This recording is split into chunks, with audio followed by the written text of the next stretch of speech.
नमस्कार, आप देख रहे हैं हमारी खास पेशकश म्हारा नेता और मैं हूं सुंदर सोलंकी। ईटीवी का कारवा पहुंचा है हरियाणा की राजनीति की गंगोत्री कहे जाने वाले जिले सिरसा के हल्के एलनाबाद में, जहां जनता दरबार लगा रहे हैं प्रतिपक्ष के नेता और एलनाबाद के विधायक अभय सिंह चौटाला। सिरसा जिले के एलनाबाद विधानसभा क्षेत्र में ईटीवी का कारवा है।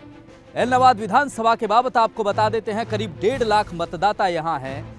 जाट बहुल ये इलाका है और सबसे बड़ी बात आपको बता दें कि प्रदेश के अंतिम छोर पर है। यहां से कुछ किलोमीटर बाद राजस्थान शुरू हो जाता है। प्रवेश द्वार के तौर पर हम इसे कह सकते हैं।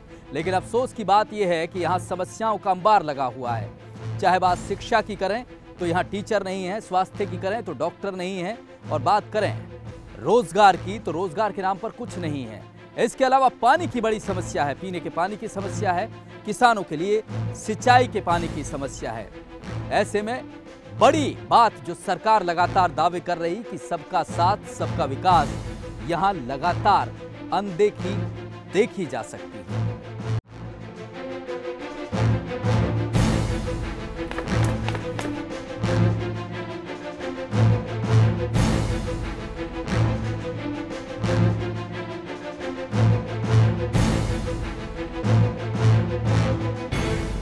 पर जनता दरबार लगा हुआ है और जनता दरबार लगा रहे हैं प्रतिपक्ष के नेता और एलनाबाद के विधायक अभय सिंह चौटाला। अभय सिंह चौटाला के बाबत आपको बता देते हैं, देश के ही नहीं विश्व के सबसे बड़े किसान नेता चौधरी देवीलाल के सुपुत्र हैं। राजनीति उन्हें विरासत में मिली, लेकिन बावजूद इसके राजनीति की जो कक्षाएं होती हैं वो प्राथमिक यानी पहली से ही ली। पंच चुने गए, नगर परिषद के चेयरमैन चुने गए। 2000 में उन्होंने रोडी से विधानसभा का उपचुनाव जीता, रिकॉर्ड मतों से जीता। इसके बाद 2009 में एलनाबाद से भी चुनाव लड़ा, उपचुनाव था, यहां से भी उन्होंने जीत हासिल की और 2014 में विधानसभा का चुनाव जीतकर नेता प्रतिपक्ष हैं आज।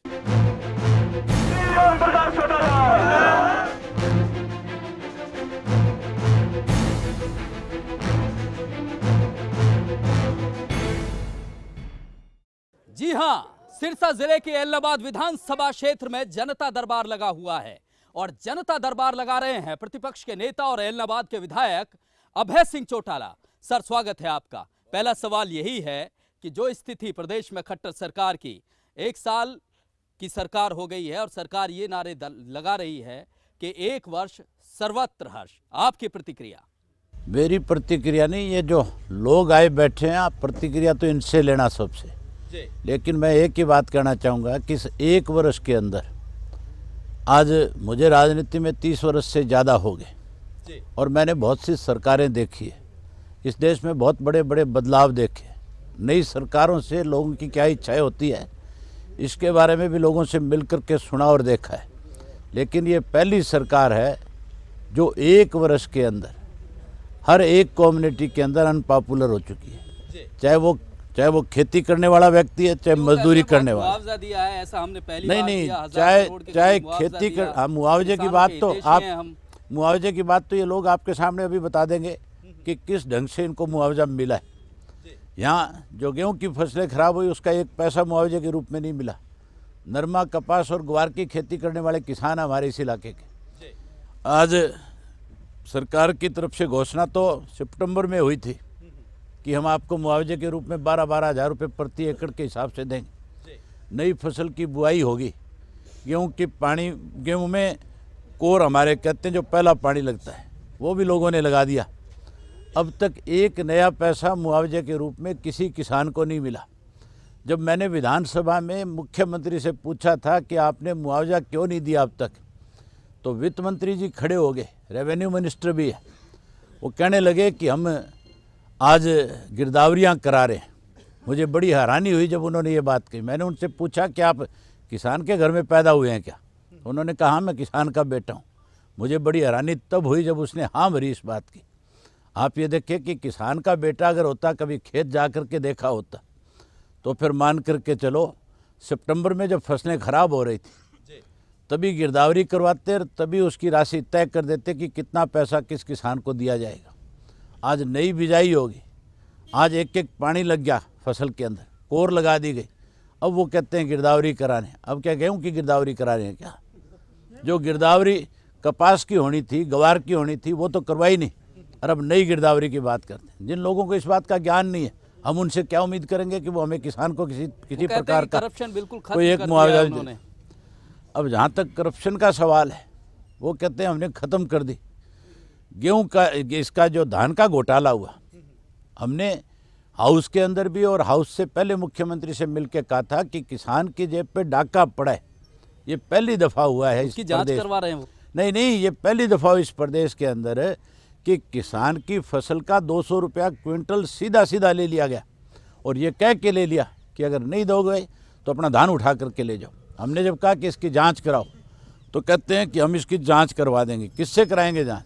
जांच केवल इस बात की करा रहे हैं वो लोग कि जो खरीदार है, जो मिलर है, उसका स्टॉक चेक कर रहे हैं। अब उसके स्टॉक के अंदर 1509 किस्म का धान गया कि नहीं गया, इस बात की जांच नहीं हो रही। अब उसने ला करके अपना 1509 की खरीद की जगह मोटा धान ला करके उसने अपने गोदाम में भर दिया। केवल गोदाम की बोरियां गिन रहे हैं, वहाँ धान की किस्म नहीं देख रहे। लेकिन सर सवाल बड़ा ये है, प्रतिपक्ष के नेता हैं आप, अगर आप ही की बात करें, आपकी जो पार्टी है, आप लोग हैं, आपके कार्यकर्ता हैं, सब एक आक्रामक तौर पे देखे जाते हैं, माने जाते हैं कि अगर बुराई या गलत काम की कोई बात है उसको उठाएंगे तो आप बड़े ज़ोर से उठाएंगे। लेकिन ऐसा लग रहा है कि जैसे कोई दबाव में है, मतलब विपक्ष की जो भूमिका है वो इतनी मजबूती के साथ सामने नहीं आ रही है। अब ये किसानों का मुआवजा नहीं मिलता रहा, या स्थिति ये है जैसा आप बता रहे हैं कि ये जो धान का घोटाला है, लेकिन सरकार मनमानी कर रही है और आप करने दे रहे हैं। नहीं, हमने इसके लिए बाकायदा तौर पे मुख्यमंत्री से मिले भी थे और हाउस में भी पुरजोर इस बात को हमने उठाया था। और अब हम जो है हमारी पार्टी की तरफ से इसके लीगल ओपिनियन ले रहे हैं, और हम बहुत जल्दी कोर्ट में जाएंगे और हम कोर्ट से आग्रह करेंगे कि सारे मामले की जांच कराई जाए। जहाँ तक विपक्ष की भूमिका निभाने की बात है, आज अगर प्रदेश में किसी भी किस्म की कोई दिक्कत और कठिनाई किसी व्यक्ति के सामने आई है, इंडियन नेशनल लोकदल पार्टी ने अपनी जिम्मेवारी के साथ सरकार के सामने जाकर के उसका विरोध किया, चाहे विधानसभा थी और चाहे विधानसभा के बाहर की बात है।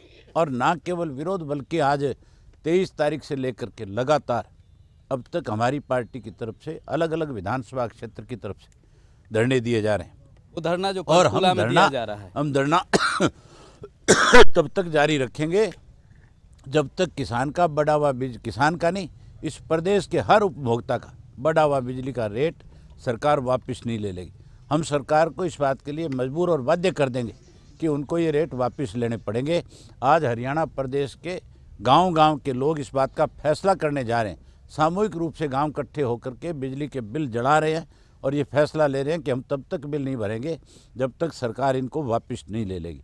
जिस व्यक्ति को इस बात का ज्ञान ही नहीं हो कि रेट बिजली के बढ़ा करके कैसे उपभोक्ताओं को आप परेशान करने जा रहे हो। हम मुख्यमंत्री से मिले थे, हमने मुख्यमंत्री जी से कहा था कि मुख्यमंत्री जी आप उन लोगों से बिल ले लो जो आपके बिल नहीं भर रहे हैं, लेकिन आप उन उपभोक्ताओं को क्यों परेशान कर रहे हो जो रोज़ाना अपना बिजली का बिल अदा करने का काम करते हैं। वो कहने लगे हमारी मजबूरी है, आज घाटा बढ़ गया है, आज कर्जा बढ़ गया है। मैंने उनसे कहा कि क्या कर्जा आप हमारे से वसूल करोगे? अगर आपने कर्जा वसूल करना है तो आप सारे सिस्टम को ठीक करें। सिस्टम को ठीक करने के बजाय आप लोगों पे थोपने का काम कर रहे हो। इस तरह के फैसले पहली मरबता नहीं, इससे पहले भी इन्होंने लिए। इससे पहले जो पंचायतों को लेकर के फैसला लिया कि पंचायत के अंदर पढ़ा लिखा व्यक्ति ही पंच और सरपंच चुना जा सकता है। तो वो सुप्रीम कोर्ट ने भी उन्हें चलो सुप्रीम कोर्ट ने उस पर मोहर लगा दी, लेकिन आप ये मान करके चलो ये जनता के हित की बात नहीं है। मैं मान सकता हूँ कि सुप्रीम कोर्ट की भी कहीं ना कहीं कोई मजबूरी होगी, लेकिन जिस ढंग से आज लोगों के साथ लोगों के विरोध ये फतवा जारी किया गया है, लोग इसका बदला भारतीय जनता पार्टी से चुनाव में टिका करके लेगी, तसल्ली करा देगी। चलिए एलनाबाद की बात कर लेते हैं। लगातार करीब 10 साल के करीब आपको चुनती आ रही है, लेकिन एलनाबाद की हमने जिस तरह से जायज़ा लिया, यहाँ स्थिति चाहे सड़कों की बात कर लें, चाहे बेरोज़गारी की बात कर लें और चाहे पानी की बात कर लें, जो बड़ी बुनियादी ज़रूरत है, किसान की तो बड़ी दिक्कतें हैं यहाँ। लेकिन 10 बरस आपकी भी सरकार यहाँ रही है, आपका गढ़ माना जाता है, ये स्थिति क्यों नहीं सही हुई? एलनाबाद की बात करें, हमारी जब गवर्नमेंट थी तब लोगों के सामने ये समस्याएं नहीं थी। आज ये समस्याएं इसलिए है कि आज इन्होंने मुझे चुन करके भेज रखा है। इसलिए सरकार इन लोगों से बदला ले रही है, चाहे वो भूपेंद्र सिंह हुड्डा की सरकार थी और चाहे अब ये खट्टर साहब की सरकार है। आज लोगों की जो समस्याएं और दिक्कतें हैं, मैं इनको विधानसभा में बहुत अच्छे ढंग से सरकार के सामने रखता हूं। और आर जो है, बजाय ये सब चीज़ें ठीक करने के, केवल और केवल पेपरों में ये दर्शाने की कोशिश करती है कि आपकी पत्र मिला, आपकी चिट्ठी मिली, उसके बाद हमने यहाँ पे इस अधिकारी को भेजा, इस अधिकारी को भेजा। अब वो अधिकारी आए कि नहीं आए, लेकिन लोगों के सामने दिक्कतें आज बढ़ती जा रही है। आज ऐसी हालत है, मेरा जो इलाका है जहाँ से मैं चुनाव लड़ता हूँ, ये सारा राजस्थान के बॉर्डर के साथ सटा हुआ है। यहाँ केवल नहर के पानी की दिक्कत नहीं, बल्कि पीने के पानी की भी दिक्कत और किल्लत है। एक वक्त ऐसा था कि राजस्थान के लोग यहाँ से आकर के पानी लेके जाया करते थे। आज इन लोगों को मजबूर होकर के राजस्थान से पानी लेकर के आकर के पीना पड़ता है। ये सरकार की जिम्मेवारियां होती है कि अगर लोगों की कोई दिक्कत और कठिनाई हो तो उसको प्रायोरिटी पे दूर किया जाए, उसको ठीक किया जाए। सरकार तो ये दावे कर रही है कि सबका साथ और सबका विकास, लेकिन नेता प्रतिपक्ष ये कह रहे हैं कि दरअसल इस इलाके से क्योंकि ये चुने गए हैं इसलिए बदला ले रही है सरकार। और खट्टर सरकार जो लगातार भेदभाव की बात बीजेपी लगातार करती रही, यहां वो स्थिति दिख रही है कि भेदभाव बीजेपी सरकार भी कर रही है। एक छोटे से ब्रेक के लिए यहां रुक रहे हैं। ब्रेक के बाद एलनाबाद की जनता खुद अपने नुमाइंदे, खुद अपने विधायक, खुद अपने नेता से यहां की समस्याएं रखेगी और क्या कुछ वो समाधान देते हैं। एक छोटे से ब्रेक के बाद आप अपना काम जनता तक नहीं पहुंचा पाए। हम विपक्ष में जरूर है, लेकिन लोगों के दिलों पे आज भी राज हमारा है। फिर लोगों का भरोसा क्यों नहीं? लोगों का भरोसा आज भी हमारे ऊपर है। तो फिर सत्ता में क्यों नहीं?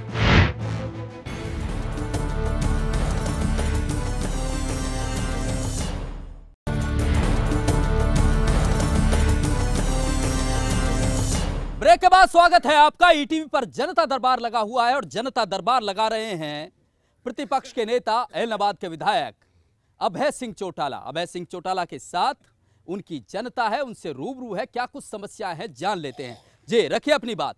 हमारी सबसे बड़ी समस्या है गांव की घग्गर के पानी की। हमारे यहाँ घग्गर का पानी नहीं पहुँच रहा है। और दूसरी बड़ी समस्या है जी हमारे गांव में बुजुर्गों की पेंशन की, क्योंकि मैं बुजुर्गों की पेंशन बनवाता हूँ। इस सरकार में पेंशन नहीं बन रही जी। अब खट्टर सरकार ने नियम लागू कर दिया जी कि 42 साल लड़के की उम्र। अब माननीय मुख्यमंत्री जी को ये कह दें कि आप अपने लड़के की 42 साल उम्र दे दो, तो कहाँ से आएगी जी? इससे ये हमारी आप आवाज़ बुलंद करने के लिए विधानसभा में ये मुद्दा उठाएं जी। हमारे यहाँ बुजुर्गों की पेंशन बनवाने के लिए एक मेडिकल बोर्ड गठित किया जाए। जिनके पास तथ्य नहीं है, जिनका सबूत नहीं है आयु का, उनका मेडिकल जी करवाया जाए जी। इन्होंने जो पानी की बात कही है, ये भी सरकार की गलत सोच की वजह से आज इनको इस पानी की समस्या का इनके सामने ये दिक्कत आज खड़ी है। जब बारिश होती है, घग्गर में जब पानी पीछे से आता है तो हमारे यहाँ पे हेड बना हुआ है। उस हेड से अलग अलग कैनाल बना रखी है, अलग अलग कैनालों को पानी जाता है। अब की बार जब बारिश आई थी और जब पानी आया था तो घग्गर नदी पे जो हेड बनाया गया है उसके गेट उठा दिए गए। उसकी वजह से वो पानी आगे निकल गया, राजस्थान में चला गया। और उस पानी को राजस्थान में जाने की वजह से हमारे लोगों के सामने ये दिक्कत आ गई। ये जो जिस पानी की बात कर रहे हैं आज, यहाँ इस इलाके के लोगों ने कभी सपने में नहीं सोचा होगा कि हमें भी कभी घग्गर का पानी मिलेगा। ये केवल 2000 से 2005 में जब इंडियन नेशनल लोकदल पार्टी की चौधरी ओम प्रकाश चौटाला के नेतृत्व में सरकार थी, उस वक़्त ये नहरें निकाली गई और उसकी वजह से यहाँ बड़े बड़े टिब्बे हुआ करते थे। यहाँ 50-50 फुट के टिले थे, एक टिले से दूसरे टिले पे जाने में लोगों को दिक्कत आती थी। आज वो सारे समतल हो गए और उसमें लोगों की खेती होनी शुरू होगी। लेकिन अगर सरकार की नीयत ठीक होती तो आज इन लोगों के सामने ये दिक्कत नहीं आनी थी। मैंने इरिगेशन मिनिस्टर को भी कहा, मैंने चीफ मिनिस्टर के सामने भी ये बात रखी थी, लेकिन उनके समझ में नहीं आ रही थी। वो तो राजस्थान में जो भारतीय जनता पार्टी की मुख्यमंत्री है उसको राजी करने में लगे हुए थे। उन्होंने इसलिए गेट उठा दिए कि वो पानी राजस्थान में चला गया, लेकिन राजस्थान के लोगों को भी काम नहीं आया, वहाँ भी बेकार गया। दूसरी जो समस्या इन्होंने अपनी बताई बुढ़ापा पेंशन वाली, ये केवल इस गांव की समस्या नहीं। इस इश्यू पे हमने कॉलिंग अटेंशन मोशन दिए थे लेकिन सरकार ने उसको नामंजूर कर दिया। इसलिए नामंजूर किए कि उस पर एक बड़ी बहस हो सकती थी, सरकार कटघरे में खड़ी हो रही थी। आज बुजुर्ग आदमी पेंशन लेने के लिए बैंक में जाता है, और हमारे गांव की स्थितियां ऐसी है कि एक एक गांव से 15-15, 20-20 किलोमीटर पे बैंक बने हुए हैं। अगर बुजुर्ग बैंक से पेंशन लेने चला जाए और बैंक का मैनेजर कह दे कि तुम आज नहीं कल आना, तो मान करके चलो जितना पैसा पेंशन में मिलना है उतना पैसा उसको गाड़ी पे खर्च करना पड़ता है, पैदल जा नहीं सकता। महात्मा की दया हुई है हमारे मुख्यमंत्री पे, उसके कोई 42 साल का नहीं है, उसके तो सारे एक जैसे हैं उसके लिए। लेकिन समाधान क्या है अभय जी? समाधान इसका समाधान एक ही है। पेंशन की शुरुआत चौधरी देवीलाल ने करी थी और उन्होंने बुजुर्ग को एक मान और सम्मान दिया था, इसलिए 100 रुपये उसकी पेंशन करी थी कि बुजुर्ग के पास 100 रुपया अगर जेब में होगा तो उसके जो पोते पोती हैं, जो छोटे बच्चे हैं, वो उसको इज्जत के साथ इसलिए सारा दिन उसके साथ रहेंगे कि वो 100 रुपये की खुशबू उनको आती रहे, और वो इस प्रयास में रहेंगे कि इसके 100 में से 5, 7, 10 हमारे हाथ लग जाए, जिससे हम कोई टॉफ़ी ले ले, कोई गोली ले ले, कोई और छोटी मोटी चीज़ ले आए। ये एक इज्जत दी गई थी। अब उस इज्जत को इन्होंने इस ढंग से लोगों के बीच में लाकर के खड़ा कर दिया कि आज बुजुर्ग बेइज्जत हो रहा है। पेंशन अगर देनी है सरकार ने तो गांव की पंचायत के पास भेज दे, इसमें कौन सी दिक्कत आने वाली? इस तरह की स्थिति सरकार को सोचनी चाहिए कि जो बुजुर्ग लोग हैं उन्हें परेशानी ना हो। अगली समस्या ले लेते हैं जी, रखिए अपनी बात। मैं एक स्टूडेंट हूँ जी। हमें पढ़ने के लिए शिक्षा जाना पड़ता है, ना ही कोई बसों की सुविधा है और ना ही गांव के अंदर अच्छे टीचर्स हैं। इन्होंने, ये स्टूडेंट्स की बात आई है, इन्होंने अपनी सरकार के दौरान, सरकार बनने से पहले जो इनका मैनिफेस्टो आया हुआ है, जिसको ये शपथ पत्र कहते थे, उसमें इन्होंने घोषणा, उसमें ये लिखा था कि हमारी बच्चियों के लिए हम स्पेशल बसें लगाएंगे। आज ये मेल स्टूडेंट है हमारा, और जो हमारी बेटियां हैं, इसको अगर दिक्कत आ रही है तो फिर गांव की जो बच्चियां जो स्कूल में पढ़ती है, उनके लिए, कॉलेज में पढ़ती है, उनके लिए कितनी बड़ी दिक्कत और कठिनाई होगी। गांव में बसने वाला व्यक्ति अपनी बेटी को BA तक की पढ़ाई कैसे पूरी कराएगा? बेटी बचाओ और बेटी पढ़ाओ अभियान तो शुरू कर दिया, लेकिन उनकी जो समस्याएं और दिक्कत है उसका कोई समाधान नहीं है। आपकी पार्टी की तरफ से कोई सुझाव ऐसा सरकार को दिया गया? कितने सुझाव दे दे, सुझाव सुनने वाले लगते हैं आपको? आप वही बात कर रहे हैं, बीजेपी बातें बड़ी अच्छी करती है लेकिन जमीन पे कुछ दिखता नहीं है। ये स्थिति फिर एक बार प्रतिपक्ष के नेता हैं बीजेपी पर यही आरोप लगा रहे हैं। अगली समस्या ले लेते हैं जी, रखिए अपनी बात। यहाँ जमाल गांव में +2 का स्कूल है जी। किसी भी विषय का यहाँ मतलब टीचर नहीं है। हम उपायुक्त महोदय के पास कई बार गए हैं, लेकिन उन्होंने इसके बारे में कोई सुनाई नहीं की। ना यहाँ पॉलिटेक्निकल कॉलेज है, ना यहाँ कोई ITI है, कुछ नहीं है। इन 10 साल में यहाँ मतलब सिवाय समस्या के कुछ नहीं है जी। अबे जी, ये गांव तो हमेशा से आपके साथ रहा है, बड़ा गांव है, 7000 वोट हैं। यहाँ मतलब शिक्षा जैसी जो बुनियादी ज़रूरत है वो होनी चाहिए, कॉलेज नहीं है, कॉलेज होना चाहिए हिसाब से, और जो +2 तक स्कूल है उसमें टीचर ही नहीं है। कॉलेज तो बहुत दूर की बात है। मैं तो ये कहता हूँ कि ये सबसे पहले जो टीचर्स की दिक्कत है, अब +2 का स्कूल बना दिया गांव में, सब्जेक्ट के टीचर नहीं है, बच्चे कहाँ पढ़ाई करेंगे, कैसे करेंगे?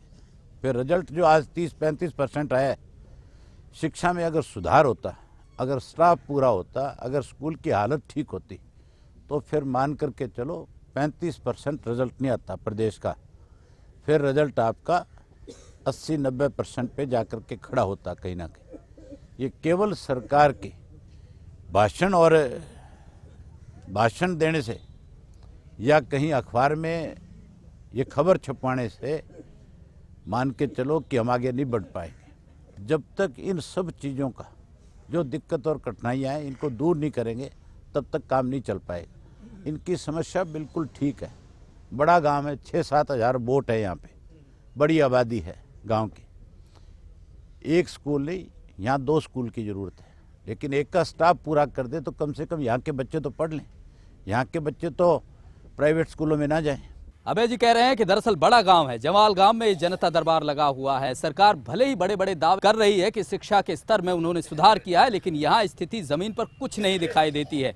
अगली समस्या ले लेते हैं जी, रखिए अपनी बात। हाँ, विधायक जी, मैं एक किसान हूँ। हमारे गांव में पानी की समस्या सबसे बड़ी है, जिसमें हम राजस्थान के बॉर्डर पर पड़ते हैं, तो हमारी 2 नहरें लगती हैं जी, एक कुत्याना माइनर और एक जमाल माइनर। टैल पर पानी पीने के लिए भी नहीं आता है। जमींदारों को खेतों में ढानी है तो 1000 रुपये 500 रुपये टैंकर के देने पड़ते हैं। इन 10-11 सालों में ये बुरी स्थिति है जी। अब ये स्थिति है, ये तो पानी की बात मैंने पहले भी कही, ये केवल इस गांव की नहीं, मेरा सारा इलाका जो है इसमें कम से कम भी मेरे यहाँ पे 84 विलेजेस हैं, इनमें से 35-36 गांव ऐसे हैं जो राजस्थान की सीमा के साथ लगते हैं। एक वक्त था कि राजस्थान के लोग हमारे यहाँ से पानी लेके जाया करते थे पीने का। आज ऐसी परिस्थितियां हैं कि सारा दिन राजस्थान से पानी लेकर के आते हैं। मुख्यमंत्री जी कह रहे हैं, हमने अभी 50 ये बात नहीं, मैं ये इसलिए कह रहा हूँ कि टेल से अरे मैं ये बात इसलिए कह रहा हूँ आपको कि मंत्री ने ये बात विधानसभा में कही कि मेरे पास सेल्फी आती है और अब तक 3200 सेल्फी आ गई है, 3200 टेल पे पानी जा चुका है। और हालत टेल वालों की ये है कि इनके 2 नहर हैं, दोनों में से एक भी नहर में पानी नहीं चल रहा। तो जब तक टेल पे पानी नहीं आएगा इस समस्या का समाधान नहीं हो सकता। सीएम साहब कह रहे हैं कि अगले साल तक जो टेल टू टेल पूरे प्रदेश में ऐसी स्थिति होगी कि सबको पानी मिलेगा। ये कोई नया जादू सीख के आएगा क्या मुख्यमंत्री हमारा? पानी तो ये मान के चलो कि जब पीछे से पानी आप अपने हिस्से का पूरा लेकर के आओगे, नहरों की सफाई कराओगे, तब जाकर के टेल पे पानी पहुंच पाएगा। लगातार लोग यहाँ समस्याएं उठा रहे हैं और जो सरकार के दावे जो चंडीगढ़ में बैठकर आप लोगों तक पहुंचते हैं, उनकी हकीकत क्या है यहाँ सामने आ रही है। जी रखिए अपनी बात। हेलो जी, नमस्कार। हमारी सबसे बड़ी प्रॉब्लम जी युवाओं को रोजगार की है जी, हमें रोजगार नहीं मिल रहा है। अबे जी ये बड़ा सवाल है, सरकार तो आपकी भी रही, आपका इलाका रहा, ये अब तक मतलब एलनाबाद में कोई ऐसी स्थिति नहीं है कि रोजगार के लिए खास करना आप लोगों की तरफ से कुछ हुआ? हमारे वक्त के अंदर 100% जो मेरिट पे आने वाले बच्चे थे उनको रोजगार मिले। ये वो बच्चा समस्या उठा रहा है जिसकी उम्र अब इन पिछले 2-4-5 साल में रोजगार के लायक हुई है। नहीं, सबको सरकारी नौकरी थोड़ी दी जा सकती है। सबको हमने उद्योग हमने कोई उद्योग के हम ये नहीं कहते पर कोई रोजगार इंडस्ट्री के स्तर हम पर ये नहीं कहते कि हमने सबको कोई सरकारी नौकरी लगा दिया, लेकिन हमारे वक्त के अंदर मान करके चलो आप कि हमने अपने जो बच्चे जिन्होंने बीए पास की थी, जो उस वक्त में 12th जिन्होंने पास करी थी, जिनको रोजगार नहीं मिला था, जो नौकरी नहीं लग पाए थे, हमने उनको बेरोजगारी भत्ता दिया था ताकि वो अपने पैरों पे खड़े रह सकें, कोई छोटा मोटा अपना काम कर सकें। इस सरकार ने ये कहा था कि हम आपके लिए 5 लाख नौकरियों का बंदोबस्त करेंगे। 1 वर्ष हो गया, अब तक एक व्यक्ति के लिए भी कोई नौकरी इन्होंने नहीं निकाली ताकि कोई एक बच्चा भी लग सके। और जहाँ तक रोजगार की बात है, आज रोजगार के मामले में हमारी इंडस्ट्रियल रोजगार मिलता है जब इंडस्ट्रियल ग्रोथ बढ़ती है। वही बात कह रहे हैं सर कि आप लोगों की सरकार भी थी तब आपने एलनाबाद की जनता का ख्याल आप लोगों ने नहीं किया। आप पहले सुनो तो सही ना, आप सुनने को तैयार नहीं। आप एक आंकड़ा उठा करके देखें, 2000 से 2005 में हमारे वक्त में हरियाणा की इंडस्ट्रियल ग्रोथ जो थी वो बहुत बड़ी थी। हम उस वक्त में नंबर 2 और 3 पे आते थे। लेकिन अभय जी ये बात सरकार सुनो, भूपेंद्र सिंह हुड्डा 10 वर्ष में 10 से 12 दफा विदेशों के भ्रमण करके आया था, एक नई इंडस्ट्री नहीं लेकर के आ सका था। इसी तरह हमारा मुख्यमंत्री भी विदेशी दौरा करके आया और ये कह रहा था कि मैं 10,000 का निवेश लेकर के आऊंगा। हाँ, वो अब भी कह रहे हैं कि जल्दी आ जाएगा। अब तक एक नया पैसा नहीं आया। उनको आप ये बात जरूर पूछना कि आपकी इंडस्ट्रियल ग्रोथ क्या है, क्या तरीका है। बड़ा सवाल उठता है कि आप लोगों ने काम किया, आप जमीनी नेता हैं, राजनीति की धुरी माने जाते हैं, लेकिन फिर ये 15 साल जो विपक्ष में ये क्यों, फिर क्यों? क्या आप अपना काम जनता तक नहीं पहुंचा पाए? हम विपक्ष में जरूर है, लेकिन लोगों के दिलों पे आज भी राज हमारा है। फिर लोगों का भरोसा क्यों नहीं? लोगों का भरोसा आज भी हमारे ऊपर है जी। ये फिर तो सत्ता में क्यों नहीं? सत्ता में हम इसलिए नहीं आ सके अब की बार तो कि भारतीय जनता पार्टी का मोदी जी का नाम का जहर बहुत बुरी तरह से लोगों के दिमाग में चढ़ा हुआ था, लेकिन 1 वर्ष में वो जहर पानी बन करके नीचे आ गया। अभय सिंह चौटाला लगातार अपने जनता दरबार में जो कोशिश, जो यहाँ की समस्या है इलाहाबाद की, इन्होंने कहा है कि विपक्ष के नाते उन्हें सरकार तक पहुंचाने की हर संभव कोशिश की है। और अभय सिंह ने ये दावा किया है कि सरकार का अगर इसी तरह से रवैया रहा तो इतनी बुरी स्थिति होगी कि उनका नाम लेवा कोई नहीं बचेगा। और इस खास पेशकश में इतना ही। फिर आपके नुमाइंदे के साथ हमारा नेता आपका मंच फिर सजेगा, आपकी बात रखी जाएगी, आपके नुमाइंदे से आपके सवाल लिए जाएंगे। तब तक के लिए नमस्कार।